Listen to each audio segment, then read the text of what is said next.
ابتدا کی جب بھی تیرے نام سے، ابتدا کی جب بھی تیرے نام سے، پھر نہ گھبرایا کبھی انجام سے۔ جماعت ناہم کے عزیز طلباء و طالبات، السلام علیکم۔ امید ہے آپ خیریت سے ہوں گے۔ حصہ غزل کا مطالعہ جاری ہے اور کل اسی غزل کے ایک شعر کی تشریح بیان کی گئی۔ آج پھر مرزا غالب کی غزل کے ایک شعر کی تشریح آپ کو مثال کے لیے بیان کی جائے گی۔ تو کتاب سے شعر کا انتخاب کرتے ہیں۔ یہ ہے آپ کی غزل اور یہ شعر: ہم کو ان سے وفا کی ہے امید، جو نہیں جانتے وفا کیا ہے۔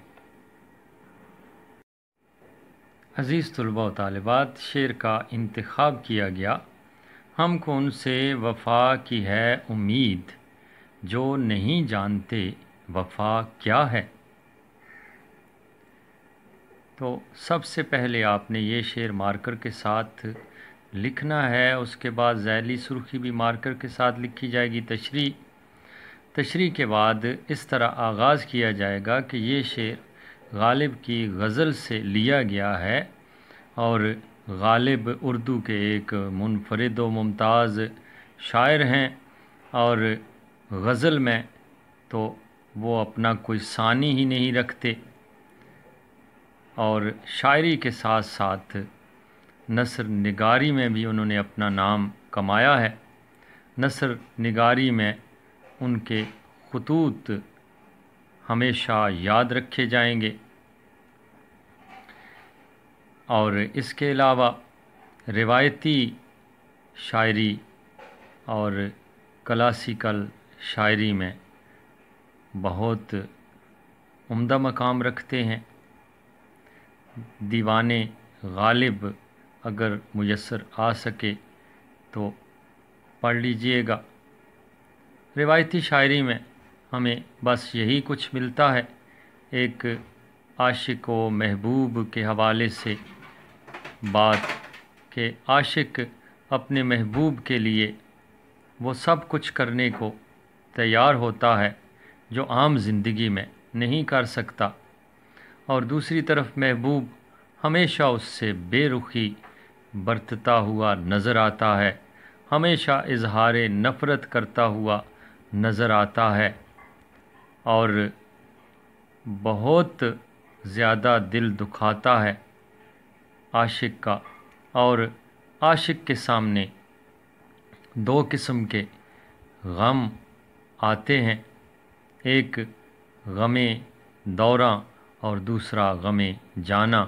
غم دوراں زمانے کے لوگوں کی طرف سے لگایا گیا غم، اور غم جانا محبوب کی طرف سے جو دکھ ملتا ہے عاشق کو، اسے کہا جاتا ہے۔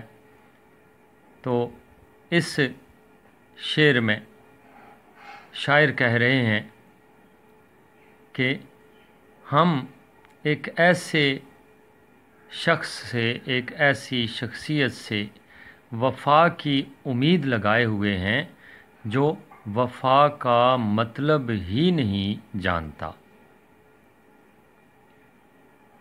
یعنی ہم نے کیا کچھ نہیں کیا اپنے محبوب کے لیے، اور وہ ہے کہ ٹس سے مس نہیں ہوتا۔